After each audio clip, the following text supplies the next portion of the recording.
కూడా కలుపుకొని 4,17,000 మాత్రమే. దీని మీద ఎప్పుడు ఎక్కడ ఏ టీవీ డిబేట్ కైనా ఎక్కడ బహిరంగ చర్చకైనా ప్రజల మధ్యనైనా శాసనసభలోనైనా ఐఎమ్ రెడీ ఫర్ డిస్కషన్ అధ్యక్ష.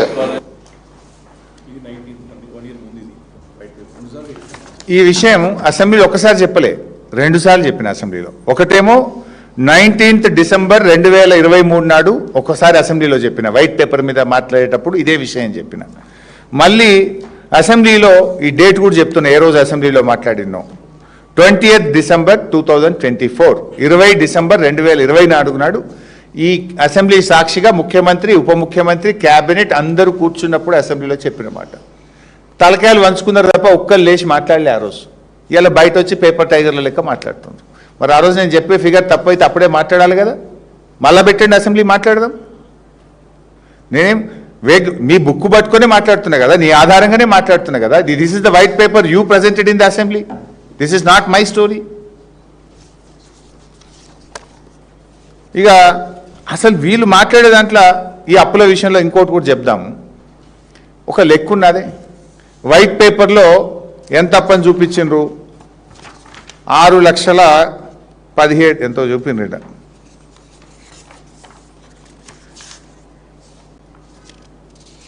అసెంబ్లీలో పెట్టిన వైట్ పేపర్లో మొత్తం బీఆర్ఎస్ ప్రభుత్వ అప్పు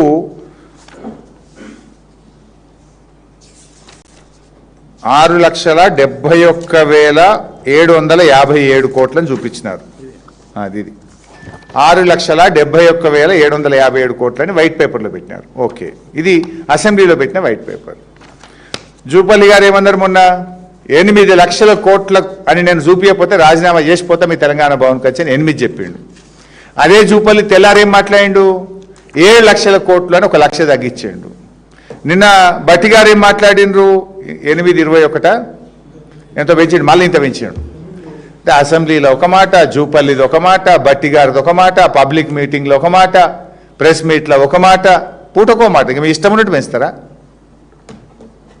అది కూడా ఒకసారి చూపిద్దాం, శ్వేతపత్రం చూపి ఒకసారి బట్టి గారి బయట కూడా చూపి బాబు.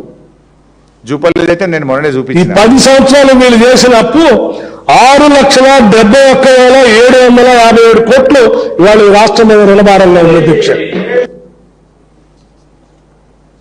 నిన్నేమంటున్నాడు ఉందా, 1,77,000 కోట్లు అప్పు చేస్తే 2,08,620 కోట్లు కట్టే. నేను అడిగింది పెట్టలేను, సరేలే ఓకే ఉండని, అది కూడా అవసరం, నెక్స్ట్ అడుగుతా. సరే నిన్నేం చెప్పిండో మీరే చూసింది, అన్ని పేపర్లలో హెడ్డింగ్ కూడా పెట్టింది, 8,21,000 ఏదో చెప్పిండు కదా. మొన్న 671 చెప్పిండు, నిన్న 820 చేసిండు. అంటే నీ ఇష్టం ఉన్నట్టు పెంచుతావా? ఇక 2 లక్షల కోట్లు పెంచేసినావు.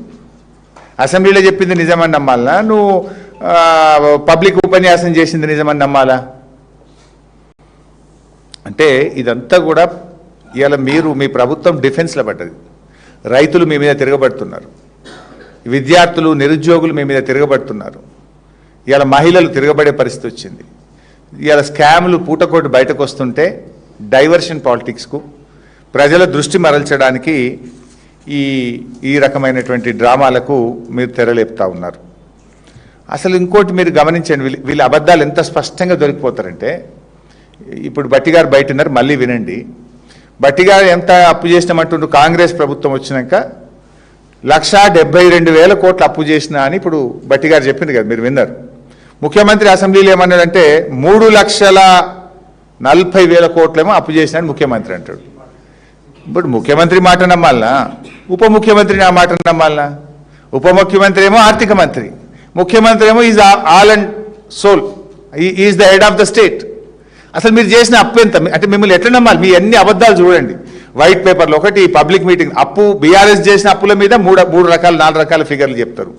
మీ కాంగ్రెస్ ప్రభుత్వం 2.5 సంవత్సరాల్లో చేసిన అప్పు కూడా ఉప ముఖ్యమంత్రి ఏమన్నాడో, ముఖ్యమంత్రి ఏమన్నాడో ఒకసారి చూద్దాం. 1,77,000 కోట్లు అప్పు చేస్తే 2,08,620 కోట్లు కట్టే. రేవంత్ రెడ్డి పెట్టినా ఉందా?